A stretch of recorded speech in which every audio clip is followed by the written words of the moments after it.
Halo Pak Hari, selamat datang di podcast Huma Itah. Kembali lagi bersama saya Edi Suroso. Teman-teman, di balik hari ini kita akan berbincang bersama sosok-sosok luar biasa, mahasiswa-mahasiswi yang berkuliah di UIN Palangkaraya dan telah mengharumkan nama daerah Kalimantan Tengah di ajang Musabaqah Tilawatul Quran atau MTQ tingkat nasional dan daerah, serta prestasi lainnya di tingkat yang internasional. Sama-sama kita cari bagaimana perjalanan mereka dalam meraih prestasi, apa tantangan yang mereka hadapi. Semuanya akan kita dengar langsung dari kisah dan pengalaman mereka yang penuh inspirasi. Saat ini saya sudah bersama dengan Syifa dan juga Masrul Maulana Pratama Samad. Bertemu ya di acara podcast kita kesempatan hari ini. Kita akan ngomong-ngomong soal prestasi apa saja yang sudah pernah kalian raih. Silahkan masing-masing bisa diceritakan ya apa saja sih yang pernah diikuti di MTQ. Oke, baik. Sebelumnya perkenalkan, saya Masrul Maulana Pratama dari UIN Palangkaraya untuk jurusannya sendiri Usuluddin dan program studi Ilmu Al-Quran dan Tafsir. Nah, sebelum kita berbicara terkait tentang beberapa prestasi yang saya raih gitu, saya juga dulunya sebelum berkuliah itu ikut MTQ, cuman cabangnya itu Fahmil Quran. Nah, Fahmil Quran itu kalau di sekolah umum itu bisa kita katakan seperti cerdas cermat, tapi di situ yang berbasis Al-Quran, hadis maupun ya ada tingkat umumnya juga, pembahasan-pembahasan mengenai pengetahuan umum. Ada Al-Quran, ada hadis, dan lain sebagainya. Itu sebelum saya berkuliah. Terus saya berkuliah itu memang saya tertarik untuk menekuni bidang penulisan. Kalau di MTQ itu namanya karya tulis ilmiah Al-Quran. Jadi apa yang kita tulis itu berdasarkan analisis kita dari berbagai para mufasir, dan juga itu kaitannya dengan ayat Al-Quran. Nah, dan untuk prestasi sendiri di MTQ itu saya pernah juara di Pulang Pisau beberapa bulan yang lalu, itu juara 2. Sebenarnya ya memang bisa juara 1 karena saya sudah ada di booking di Katingan untuk tingkat provinsi di bulan November ini, jadi saya tidak bisa juara 1 gitu kan. Habis itu menang di Muara Teweh juga. Banyak juara juga ya, juara 2. Sebenarnya apa ya, bisa juara 1 karena saingan yang juara 1 itu sudah pernah ke nasional, jadi saingannya agak kuat gitu kan. Dan bahkan saya juga mulai belajar dari awal gitu kan, menemukan saingan yang pernah di tingkat yang lebih atas gitu. Itu yang agak apa ya, buat saya itu agak sulit gitu kan. Dan juga pernah di Katingan, terus di Kota Waringin Timur juga. Nah, gitu Pak kalau untuk MTQ. Untuk Syifa sendiri ceritanya gimana nih mengikuti MTQ, apa aja dan cabang apa yang pernah diikuti? Ya, sebelum itu kenalin, nama saya Syifa, mahasiswa dari UIN Palangkaraya, program studi Ilmu Al-Quran dan Tafsir. Jadi sebelum itu kita lihat dulu dari sebelumnya, dari sekolah menengah atas atau kita sebut SMA. Sebenarnya saya juga pernah ikut MTQ, tapi dari cabang Fahmil Quran, sama seperti teman saya, yaitu pastinya berbasis cerdas cermat kalau biasanya kita bahasa umum. Tapi kalau untuk sekarang sebagai mahasiswa, karena umur kami juga sebenarnya tidak cukup untuk masuk kategori Fahmil Quran lagi, makanya dialihkanlah ke karya tulis ilmiah Al-Quran yang tetap berbasis Al-Quran. Jadi berbasis seperti analisis, tapi tetap harus ada Al-Qurannya, hadisnya, dan pastinya harus ada tafsirnya yang paling utama. Jadi lebih fokus sekarang ke KTIQ. Kalau untuk sekarang kemarin baru ikut, kalau untuk MTQ-nya aja itu sempat 2 kali ikut provinsi, mewakili Palangka 2 kali, dan juga kalau untuk kabupaten baru aja kemarin ikut di Kabupaten Kobar, dan juga di Kotim juara 1 untuk mewakili provinsi tahun depan lagi, kayak gitu. Berarti sudah sering ya mengikuti MTQ dan memiliki pengalaman yang luar biasa juga ya. Oke, baik. Bagaimana nih proses latihan dan pembinaan menuju ajang MTQ tingkat daerah tuh? Bagaimana persiapan-persiapan dilakukan? Oke, kalau untuk persiapannya sendiri, kalau untuk tingkat kabupaten biasanya lebih diserahkan ke pribadi. Jadinya pintar-pintar orang pribadi itu atau mahasiswa itu untuk minta bimbingan kepada dosen. Nah, jadi kita bisa datang ke Mikwa untuk minta konsul lah, untuk penulisan kita ini sudah sesuai enggak untuk standar dalam perlombaan MTQ. Kalau tidak, ya kita chat beliau gitu kan, minta koreksi. Nah, itu untuk tingkat kabupaten. Jadi Kalau untuk proaktif kita ya, Nggih, harus harus mencari kayak orang-orang berpengalaman juga betul ya. Pak. Kalau untuk provinsi biasanya memang ada pembinaan langsung dari ofisial kafilahnya. Jadi beliau itu langsung membimbing kita gitu. Jadinya tidak harus kita yang mencari. Cuman saya ini orang yang tidak cukup satu pembimbing. Jadinya mencari di berbagai dosen gitu kan. minta Awalnya pendapat. tertarik mengikuti ini apa sih sebenarnya yang memotivasi diri gitu Oh. awalnya? Kalau sebelum ikut MTQ tahun 2023 itu saya ikut yang namanya KIMUN, Kompetisi Ilmiah Mahasiswa Usuluddin. Jadinya itu nasional. Nah, itu memang awalnya saya ini tidak memiliki ketertarikan ikut lomba dan lain sebagainya. Cuman ya ada didorong dosen gitu kan. Biar kamu ini ada memiliki konsentrasi di bidang sesuatu kalau lomba gitu kan. Akhirnya saya berkesempatan kalau tidak juara 3 juara 2. Tidak ingat saya di situ. Nah, jadi akhirnya di situ saya sadar, oh, ternyata saya bisa di sini. Akhirnya saya ingin belajar terus, dan salah satu motivasi saya untuk ikut lomba karena ada pesan lah, atau saya teringat ketika membaca pendapatnya Abdullah Dalalatul Thalibah fa ajaztu matlubah. Jadi di situ kita sebagai seorang santri, sebagai seorang siswa ketika belajar ya kita pasti hina. Tapi boleh jadi ketika kita sudah memiliki ilmu atau bahkan kita misalkan lulus kuliah menjadi dosen dan sebagainya, itu kita akan mulia karena ilmu. Seperti itu, Pak. Sama nih pertanyaan dengan Syifa juga nih. Apa yang memotivasi diri kamu sendiri untuk bisa terjun di MTQ, mengikuti kegiatan-kegiatan, dan seperti apa sih persiapan pembinaan yang dilakukan? Kalau untuk persiapan tingkat kabupaten itu sama, kita akan mencari pembina sendiri-sendiri, entah kita bertanya ke dosen dan lain sebagainya. Tapi kalau untuk provinsi dan nasional, kita sudah dipersiapkan pembinanya langsung dari kafilahnya. Misal dari saya tahun kemarin Palangkaraya, pasti dikasih pembina dari Palangkaraya juga, dengan konsentrasi yang dosennya memang mumpuni di bidang itu, kayak gitu. Kalau misalkan tertarik masuk ke bidang KTIK, sebenarnya dari dulu saya memang suka menulis, jadi memang suka nulis buku dan lain sebagainya. Dan pada tahun 2022 awal masuk jadi mahasiswa baru, diajaklah untuk ikut KTIK di Jakarta, jadi OASE, jadi itu tingkat nasional. Tapi pada saat itu memang masih belum lolos untuk lanjut ke tingkat nasionalnya, tapi diikutkanlah di tingkat internasional. Alhamdulillah lolos, dan itu adalah prestasi pertama saya di tingkat internasional. Jadi tersalurkan ya bakat-bakatnya ya dari dulu ya ternyata ya. Nah, sebenarnya kepada Mas Rul nih ya, seperti apa sih atmosfer ketika mengikuti perlombaan yang lebih tinggi begitu di tingkat daerah? Seperti apa Mas atmosfer yang Anda rasakan? Kalau untuk yang saya rasakan ya, yang pastinya sekecil apapun yang namanya proses itu, ya kita jangan minder terhadap prestasi orang lain. Ya kita untuk mencoba berusaha dari tingkat lokal terlebih dahulu. Oh, ternyata saya kurangnya di sini. Nah, itu sebagai bahan koreksi untuk diri kita. Setelah itu kita untuk mencoba lebih lanjut pada tingkat yang lebih atas. Nah, salah satunya tingkat kabupaten. Setelah itu nasional, bahkan internasional. Kalau untuk internasional sendiri lebih banyak kepada presenter call paper ya. Nah, call paper gitu kan. Kalau untuk nasional beberapa ada juga kolaborasi dengan Syifa gitu kan untuk menulis kemarin di Bangka Belitung atau Bengkulu ya, itu juara 2 gitu kan. Itu kaget juga karena saingannya universitas yang terkenal gitu, kayak UGM, ada ITB. Nah, ITB dan sebagainya, itu kan suatu kebanggaan nama UIN Palangkaraya ada di posisi kedua gitu kan. Berarti tidak memandang lawan dulu ya, hebat dan tidaknya, tapi berusaha untuk semaksimal mungkin gitu ya. Betul, menjadi yang terbaik ya. Seperti apa kalau Syifa melihat atmosfer pada saat pertandingan MTQ? Silakan. Kalau untuk pertandingan MTQ pasti menegangkan, apalagi persaingannya juga lumayan ketat, apalagi untuk senior-senior yang umurnya masih cukup untuk mengikuti cabang itu, pasti sangat-sangat jadi beban kami untuk yang para pemula-pemula ini gitu kan.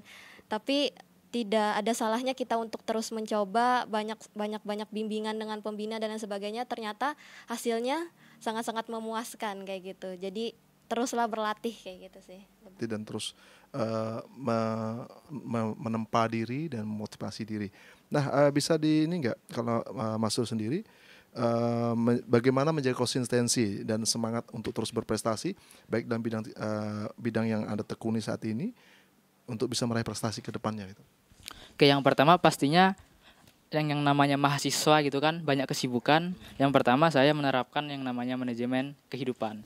Nah, dari banyaknya kegiatan dari perlombaan, apalagi kami semester akhir itu kan menulis skripsi, terus tetap mengikuti perlombaan. Nah, itu bagaimana caranya kita bisa membagi waktunya itu. Nah, dan terus yang selanjutnya motivasi orang tua itu sangat perlu untuk diri saya pribadi. Dan yang terakhir itu ada motivasi karena saya sering membaca berbagai karya ulama gitu kan, dan dalam Al-Quran pun ketika saya mengkaji itu di situ padahal ayat yang sering kita dengar itu faida faragta fansab. Nah, maka hendaklah ketika kita selesai dari suatu urusan, maka kita akan ke urusan selanjutnya. Jadi tidak boleh stuck di situ saja. Nah, itu. Kan ini kan Mas Sur kan masih muda ya. Tentunya memiliki dunia juga untuk bergaul ya. Bagaimana membagi waktu Anda dengan dunia-dunia teman-teman lainnya begitu?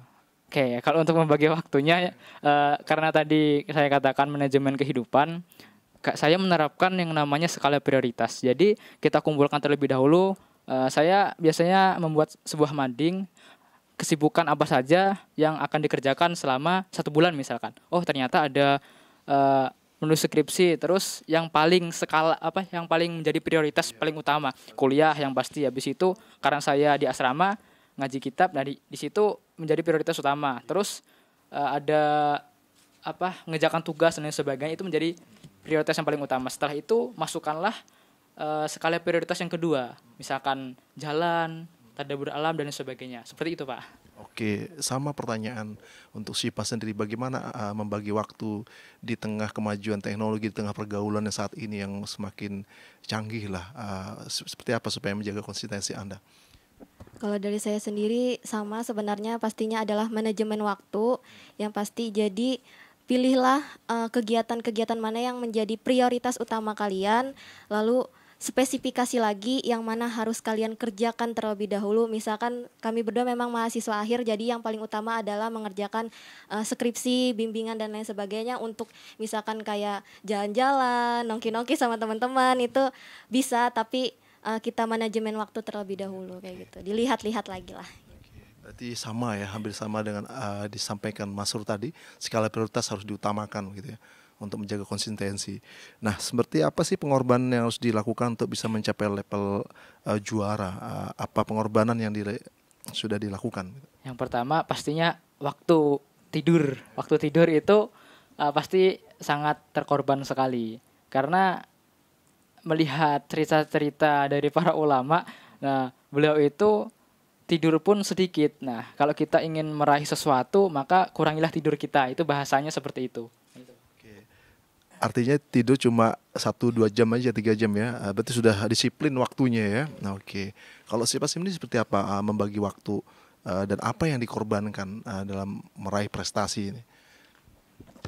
Yang paling utama adalah waktu, entah waktu tidur kita, waktu bersama teman-teman maupun keluarga, itu semuanya akan berkurang karena pastinya kita akan fokus kepada perlombaan kita. Misalkan waktu seperti yang teman saya katakan bahwa waktu tidur kita berkurang, waktu kita untuk jalan-jalan sama teman-teman pastinya akan berkurang. Yang lain jalan-jalan, kitanya malah sibuk untuk mengkaji kitab atau menulis hal memang untuk perlombaan dan lain sebagainya sih. Gitu. Biasa kalau belajar tuh di ruangan sepi atau memang karakteristiknya seperti apa sih supaya bisa masuk paham nih yang diajar, yang dibaca atau?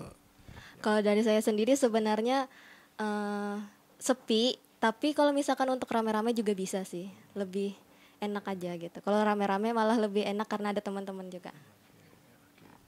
Dan sama dengan pertanyaannya, seperti apa metode belajar supaya bisa dibagi kepada teman-teman podcast di via YouTube ini, seperti apa mungkin bisa dibagi? Kalau untuk metode belajar saya sendiri itu lebih kepada ruang tertutup.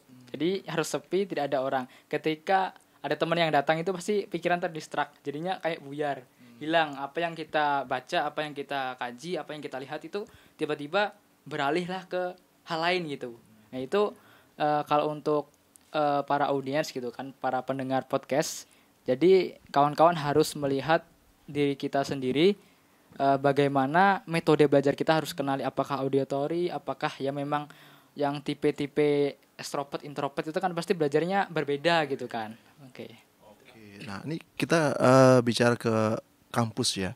Kalau menurut kalian nih bagaimana nih peran UIN Palangkaraya dalam mencetak generasi muda berprestasi dan berakhlak Quran nih? Mungkin Syifa dulu. Peran dari UIN sendiri seperti apa mendorong kalian untuk bisa berprestasi begitu?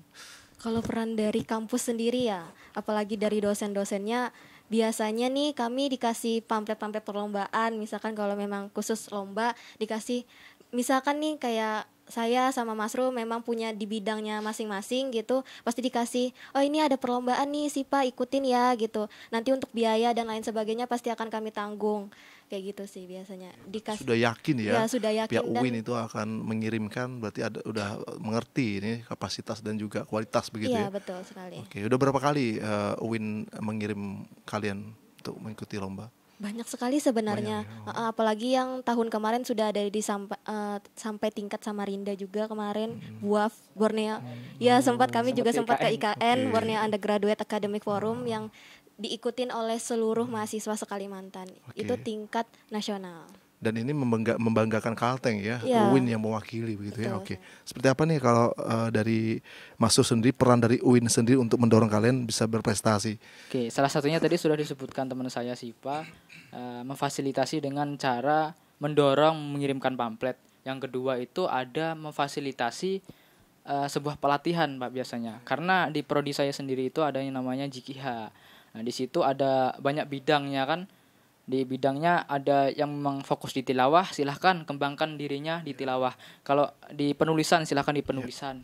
Habis itu kalau untuk yang sarhil dan lain sebagainya itu Berarti banyak potensi di betul, UIN Pak, itu banyak ya. bidangnya, tinggal memilih kita ingin berproses di mana. Kalau dari seangkatan kalian sendiri banyak juga ya angkatan besarnya yang memiliki potensi-potensi seperti ya anggaplah kaderisasi nanti ke depannya lah.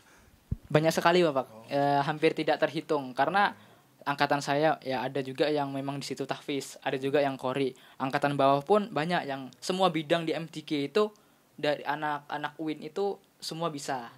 Jadinya ada yang saya fokusnya di KTIQ dan teman saya ada yang qori, tahfiz, kaligrafi, digital dan lain sebagainya, itu semua ada bidang. Oke, kalau Siva nih kita pengen gali juga ya, apa sih manfaat dari adanya kejuaraan-kejuaraan untuk kalian dan bagaimana nih usulan-usulan kepada pemerintah supaya bisa nih mengadakan kegiatan-kegiatan serupa supaya bisa menambah jam terbang begitu. Dari banyaknya prestasi-prestasi yang sebenarnya kami raih kayak gitu, itu sebenarnya sangat-sangat meningkatkan potensi diri kami, juga meningkatkan juga skill diri kami juga, lalu lebih membrandingkan diri kami juga.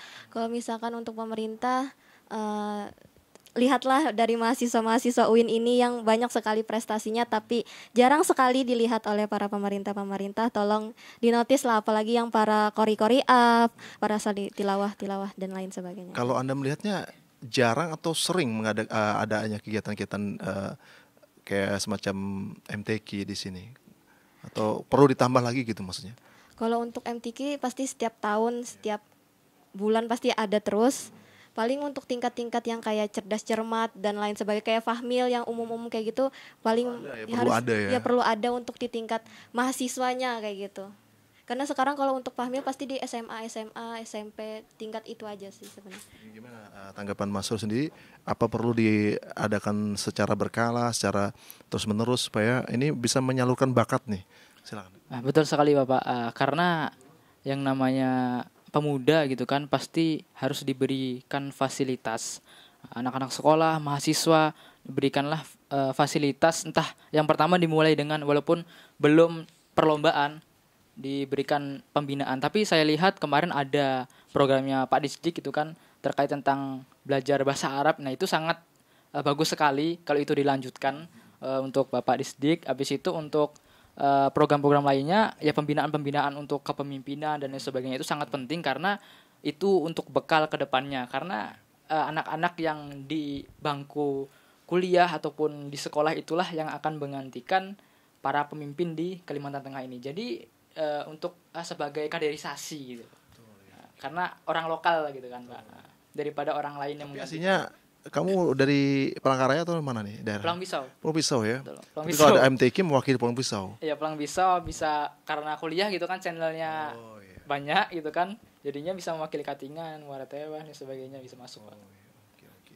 Nah ini kan kepada Sipa nih ya, kita menjadi juara ini kan tentunya tidak terlepas dari kadang punya rasa sifat ria gitu ya. Bagaimana yang menjaga hati kalian berdua nih dari Sipa dulu supaya tetap istiqomah dan memandang bahwa ini adalah kelebihan dan datangnya dari Allah gitu.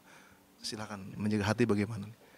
Kalau dari saya sendiri sebenarnya lebih tawadu lagi sih, bahwa apapun yang kita capai pasti ada yang lebih tinggi lagi daripada kita kayak gitu. Jadi lebih rendahkan diri kamu, jangan mentang-mentang kamu misalkan kayak sudah juara 1 dan lain sebagainya, ingatlah bahwa masih ada yang lebih hebat dari kamu kayak gitu.